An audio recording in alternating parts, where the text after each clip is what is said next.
தாய் தமிழுக்கும் தமிழ்த்தாய் உறவுகளுக்கும் வணக்கம். அனைத்து மாணவர்களுக்கும் இனிய வணக்கத்தை இந்த இனிய பொழுதில் தெரிவித்துக் கொள்கிறேன்.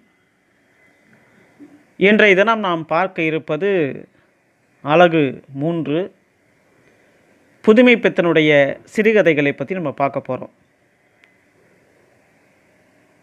நமக்கு பாடமாக வைக்கப்பட்டிருப்பது கடவுளும் கந்தசாமி பிள்ளையும், செல்லம்மாள், துன்பக்கேணி, ஆற்றங்கரை பிள்ளையார், ஒரு நாள் கடிந்தது, 5 சிறுகதையை நமக்கு பாடமாக வைக்கப்பட்டிருக்கிறது. நாம் பார்க்க இருப்பது கடவுளும் கந்தசாமி பிள்ளையும். ஒரு நாள் கடிந்தது ஏற்கனவே நீங்கள் 11ஆம் வகுப்பில் படிச்சிருப்பீங்க. ஆற்றங்கரை பிள்ளையார் ஒரு பிள்ளையாரை ஆற்றங்கரையில் வைப்பதினால் என்னென்ன பிரச்சனைகள் ஏற்படுகிறது, அது சமுதாய பிரச்சனைகள் என்று கூட நம்ம வைத்துக்கொள்ளலாம். துன்பக்கேணி என்பது இங்கிருந்து வேலைக்கு செல்கிறார்கள். தேயிலை தோட்டத்திற்கு வேலைக்கு சென்றதினால் அங்கு ஏற்படும் பிரச்சனைகளை மையமாக வைத்து சொல்லப்படுகிறது துன்பக்கேணி. செல்லம்மா என்பது ஒரு பாச பிணைப்பாக ஒரு கணவன் மனைவியுடைய வாழ்க்கை எப்படி இருக்கிறது என்பதற்காக எடுத்துக்காட்டு தான் செல்லம்மாள் என்ற சிறுகதை. கடவுளும் கந்தசாமியும் என்ற சிறுகதை பார்த்தீங்கன்னா, கடவுள் இந்த உலகத்திற்கு வந்தார்னா, படைச்சது அவர், படைச்ச இந்த உலகத்திற்கே அவர் வராரு, வந்த பிறகு அவர் எந்த பிரச்சனையெல்லாம் அவர் சந்திக்கிறார் என்பதுதான் கடவுளும் கந்தசாமி பிள்ளையும் என்ற கதையினுடைய சுருக்கமே. புதுமைப்பித்தனுடைய இயற்பெயர், இந்த ஆசிரியர் குறிப்பு, விருத்தாச்சலம். இவர் கடலூர் மாவட்டத்தில் உள்ள திருப்பாதிரி புலியூரில் பிறந்தவர். மிக சிறந்த எழுத்தாளர், நவீன தமிழ் இலக்கியத்தின் முன்னோடி, சமூக விமர்சனமும் நையாண்டியும் முற்போக்கு சிந்தனையும் இலக்கிய சிந்தனையும் கொண்ட இவருடைய படைப்புகள் தனித்தன்மை பெற்றவை. இவரது முதல் படைப்பு குலோப் ஜாமுன் காதல் 1933 காந்தி இதழில் வெளிவந்தது. மணிக்கொடி இதழில் வெளிவந்த இவரின் முதல் சிறுகதை ஆத்தங்கரை பிள்ளையார். 1940 புதுமைப்பித்தன் கதைகள் என்ற அவரது சிறுகதை தொகுப்பு வெளியானது. இப்போ கடவுளும் கந்தசாமியும் எவ்வகை தன்மையினை கொண்டது என்பதை நாம் பார்க்க போகிறோம். இதில் கதை மாந்தர்கள் இருக்கிறார்கள். ராமசாமி பிள்ளை மகன் கந்தசாமி பிள்ளை, கந்தசாமி பிள்ளையினுடைய மனைவி காந்திமதி அம்மையார்,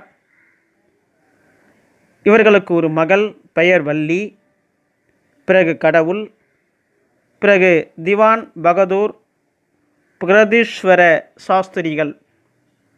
இந்த கதாபாத்திரங்கள் இந்த கதையிலே இருக்கின்றன. கந்தசாமி பிள்ளை, இவர் ராமசாமி பிள்ளை அவர்களுடைய புதல்வன். ஒரு 45 வயது இருக்கும். சித்த வைத்திய தீபிகை என்ற வைத்திய பத்திரிகையை நடத்தி வருகிறார். இது ஒரு மாத இதழ். வருட சந்தா ரூபாய் 1 ரூபாய். வெளிநாட்டுக்குன்னா 2.25 ரூபாய். ஜீவிய சந்தா ரூபாய் 25. ஜீவி என்றால் ஆயுள் காலம், ஆயுள் வரை என்று அர்த்தம். 25 ரூபாய் ஆயுள் கால சந்தா. வெளிநாட்டுக்கு இருந்தால் 2.25 ரூபாய். அது எப்படின்னா 1 மாதத்திற்கு. உள்நாடாக இருந்தால் 1 ரூபாய்.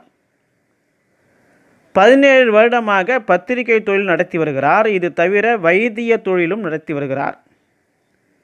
கந்தசாமி பிள்ளை வைத்திய தொழில் நடத்தும் விதமாவது, வியாதியும் கூடுமான வரையில் அகன்றுவிடக்கூடாது, ஆசாமியும் சாகவிடக்கூடாது, அப்பொழுதுதான் சிகிச்சைக்கு அகன்றுவிடக்கூடாது, அப்பொழுதுதான் சிகிச்சைக்கு வந்தவனிடம் வியாதியை ஒரு வியாபாரமாக வைத்து நடத்த முடியும் என்று நினைக்கக்கூடியவர். அதாவது உடம்பும் சரியாக ஆகக்கூடாது, ஆசாமியும் சாகக்கூடாது. இப்படி இருந்தால் தான் நம்மக்கிட்ட தினந்தோறும் வந்துகிட்டே இருப்பாங்க, நாமளும் பணத்தை பார்த்துட்டே இருக்க முடியும். இது ஒரு வியாபாரமாக நடத்தக்கூடியவர் கந்தசாமி பிள்ளை. வியாதியும் வேகம் குறைந்து படிப்படியாக குணமாக வேண்டும், மருந்தும் வியாதிக்கோ மனுஷனுக்கோ கெடுதல் தந்துவிடக்கூடாது. இதுதான் வியாபார முறை. இம்முறைப்படித்தான் கந்தசாமி பிள்ளை வியாபாரம் நடத்துகிறார். அவனுடைய கதை சுருக்கம் பார்த்தோம்னா, கந்தசாமி பிள்ளை பிராட்வே, இன்றைக்கி நம்ம பாரிமுனைன்னு சொல்கிறோம் இல்லையா, உயர்நீதிமன்றம், அந்த பிராட்வேயிலிருந்து திருவல்லிக்கேணி செல்ல இருக்கிறாரு. டிராமில் ஏறி சென்றால், டிராம் அப்படின்னா ஒரு வண்டி, நம்ம அண்ணா சாலை இருக்கு இல்லையா, மவுண்ட் ரோடு சொல்கிறோம் இல்லையா, அந்த அண்ணா சாலையில் 1971க்கு முன்பாகலாம் நம்ம பார்த்தோம்னா ஒரு பக்கம் போக்குவரத்து இருக்கும், மறுபோக்கு பார்த்திங்கன்னா அந்த தண்டவாளங்களில் புதைச்சி அதில் டிராம் வண்டிகள், அதாவது 2 பொட்டியில் 3 பொட்டி, ரயில் சொல்கிறோம் இல்லையா, அது மாதிரி அந்த பொட்டிகள் மட்டும்தான் 2 வண்டியில் 3 வண்டி தான் ஓடிட்டுருக்கோம். சிறிய தண்டவாளம், ஒரு பக்கம் பேருந்து, ஒரு பக்கம் இந்த ட்ராம் வண்டி தான் ஓடிட்டுருக்கோம். எப்போனா 1971க்கு முன்பாக. அப்போ அந்த வண்டியும் திருவல்லிக்கேணிக்கு ஓடிட்டுருக்கு. அந்த டிராம் வண்டியில் ஏறி போனால் 1.5 காலனா, அப்போ நடந்தே போனால் அந்த காலனா நமக்கு மிச்சம். பஸ் ஏறி கண்டக்டரை ஏமாற்றி டிக்கெட்டு வாங்கி திருவல்லிக்கேணியில் இறங்கினால் அரை கப் காப்பி குடித்துவிட்டு வீடு செல்லலாம் என யோசித்து கொண்டு இருந்தார் கந்தசாமி பிள்ளை.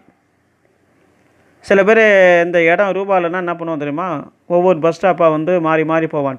அந்த இடம் அவனுக்கு தெரியும், இருந்தாலும் கண்டக்டர் சார் இந்த வண்டி போகும்போது சார் தெரியாதுப்பா, சரி சார் அடுத்த நேரத்தில் இறக்கிறேன், சார் அடுத்து இறங்கினா அவன் போய் சேர வேண்டிய இடத்துக்கு போயிடுவான்.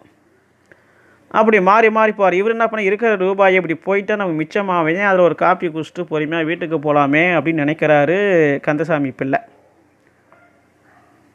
அப்படி நினச்சிட்டு இருக்கும்போது யோசிக்கிறார். அப்போது ஐயா, திருவல்லிக்கேணிக்கு போக வழி ஏது என கடவுள் கேட்கிறார். அவர் முன்னே திடீர்னு கடவுள் பிரசுரம் வராரு. அவர் எதிர்க்க கடவுள் நிற்கிறார். இவர் யோசனை பண்ணிகிட்டு இருக்கார் எப்படி போகலாம் அப்படின்ட்டு. உடனே திருவல்லிக்கேணிக்கு எப்படி போகலான்னு கேட்குறாரு. அதுக்கு கந்தசாமி பிள்ளை சொல்கிறாரு, அங்கிருந்து இருவரும் திருவல்லிக்கேணிக்கு ரிக்ஷாவில் ஏறினர். அப்போ சொல்லுவார் ஆரம்பத்தில், ரிக்ஷாவிலையும் போகலாம், டிராம் வண்டியிலையும் போகலாம், ஏன் நடந்தும் போகலாம், ஏன் குதிரை வண்டியிலையும் போகலாம், எப்படி ஒன்றாலும் போகலாம் அப்படின்றார். சரி, டிராம் வண்டியிலே போகலாம் அப்படின்னு சொல்லலான்னு பார்த்தா, சரி திடீர்னு பார்த்தா நம்ம ரிக்ஷாவிலே போகலாம் அப்படின்னு சொல்லிட்டு 2 பேருமே திருவல்லிக்கேணிக்கு ரிக்ஷாவில் ஏறினர். கந்தசாமி பிள்ளை தன்னை அறிமுகப்படுத்தி கொண்டார் கடவுளிடம். கடவுளிடம் தாங்கள் எங்கு செல்ல வேண்டும் என்று கேட்கிறார். அது கடவுள் சொல்கிறாரு, 7ஆம் நம்பர் வீடு, வேங்கடாஜல முதலி சந்து என்றார். அடடே, நம்ம விலாசமாச்சே, யாரை பார்க்கணும் என்றார் பிள்ளை அவர்கள். கந்தசாமி பிள்ளையை பார்க்க வேண்டும் என்றார் கடவுள். சரியாய் போச்சு போங்க, கடவுள் தான் நம்மை ஒன்றாக சேர்த்து வைத்திருக்கிறார் என்றார். நீங்கள் யார், இனம் தெரியவில்லையே என்று பிள்ளை கேட்க, தன்னை கடவுள் என அறிமுகப்படுத்திக் கொள்கிறார். மேலும் பூலோகத்தை பார்க்க வந்தேன், இன்னும் சில நாள் விருந்தாளியாக உம்முடைய வீட்டில்தான் தங்க வேண்டும் என்று சொல்கிறார். உடனே அவர் பார்க்குறாரு, இதை என் வீட்டில் சொல்கிறாதீங்க, ஏற்கனவே என்னை மதிக்கத்தில் என் மனைவி, இந்த ரகசியம் நமக்குள்ளே இருக்கட்டும், பைத்தியக்காரன் என்னை நினச்சிக்குவாங்க அப்படின்னு சொல்லிட்டு அவர் அழைச்சிட்டு போகிறார். வீட்டுக்குள்ளே போகணும் அறிமுகப்படுத்தி வைக்கிறார். குழந்தையை கடலை கட்டி பிடிச்சிக்கிது காலை. உள்ளே போகிறாரு, அரிசியை வர வைக்கிறார் கடவுள். இதோட போதும், உன் விளையாட்டை நிறுத்து அப்படின்றாரு கந்தசாமி பிள்ளை. உலகில் நடக்கும் போலித்தனம், ஏமாற்று முறை, போலி வாழ்க்கை, சூழ்ச்சி போன்றவற்றை கண்டு கடவுள் உண்மைக்கு இங்கு இடமில்லை என்று உணர்ந்து மறுபடியும் மேலுலகத்திற்கே செல்கிறார். உலகத்தை அப்படி போய் பார்க்குறார். போய் பித்தலாட்டம், திருட்டு, கொலை, இங்கே பார்த்தா தேவையில்லாமல் பேசிகிட்டு இருக்கான், சாலையும் ஒழுங்காக அவன் கிடக்கலை, போடுற மின் விளக்கை அவன் மதிக்கலை, அவன் ஆட்டம் எப்படியோ போயிட்டுருக்கான். பார்க்குறாரு, நம்மளால் இந்த உலகத்தில் பிழைக்க முடியுமா, அல்லது இவங்கள மாதிரி நம்மளால் பேச முடியுமா அப்படின்னு யோசனை பண்ணி பார்க்குறாரு. அவரால் முடியல. என்னடா உலகம் இது அப்படின்னு சொல்லிட்டு, இங்கே நம்ம உண்மையாகவே இருக்க முடியாது, உண்மையை பேசினா நம்மளை பைத்தியக்காரன்னு சொல்லுவான், உண்மையை பேசினா நம்மளை ஏமாளின்னு சொல்லுவான், உண்மையை பேசினா நம்மளை ஏமாற்றிட்டு போயிடுவான். நமக்கு இந்த வேலையே வேண்டாம், நாம் மறுபடியும் மேலோகத்துக்கே போயிடுவோம் அப்படின்னு சொல்லிட்டு கடவுள் மேலோகத்திற்கு சென்று விடுகிறார். கடவுளே உலகத்திற்கு வந்தாலும் அவரால் மனிதர்கள் கூட வாழ முடியாது என்பதை போலி வாழ்க்கை என்னும் கதை கருவுக்குள் நாம் அடக்கலாம். கடவுள் கண்முன் தோன்ற முடியாது, அதையும் மீறி தோன்றி அவர் மனிதர்களோடு இணைந்தால் எவ்வாறு இருக்கும் என்னும் கற்பனைக்கு புதுமைப்பித்தன் கடவுளும் கந்தசாமி பிள்ளையும் என்னும் கதை வடிவம் கொடுத்துள்ளார். புதுமைப்பித்தன் தன் வழக்கமான எல்லல் நடையில், உரைநடை பாணியில் கதையை கொண்டு சென்றுள்ளார். உலகத்தை காணவும் உலக மக்களோடு வாழவும் ஆசை கொண்டு வந்த கடவுள் மக்களின் போலித்தனம், ஏமாற்றுதல், வஞ்சகம் போன்றவற்றை கண்டு இவர்களோடு உண்மையாக வாழ முடியாது என்று முடிவெடுத்து மறைந்து விடுகிறார். தான் படைத்த உலகில் கடவுளால் கூட வாழ முடியவில்லை, சந்தர்ப்பம் கிடைத்தால் ஏமாற்றும் பண்புடைய கந்தசாமி பிள்ளையும் உண்மையின் ரூபமான கடவுளும் சந்தித்து வாழும் நிலை ஏற்பட்டால் என்ன நிகழும் என்பதை தன் கதை மூலம் உலகிற்கு காட்டியுள்ளார் புதுமைப்பித்தன். மாணவர்களே, இந்த கதையிலிருந்து மனிதன் எப்படி வாழ வேண்டும் என்பதற்காகத்தான் கடவுளும் கந்தசாமி பிள்ளையும் என்ற ஒரு கதையினை இங்கே நகைச்சுவையோடும் சமூக சிந்தனையோடும் சிந்திப்பதற்கு ஒரு களமாகவும் தந்துள்ளார் என்பதை சொல்லி முடிக்கின்றேன். நன்றி, வணக்கம்.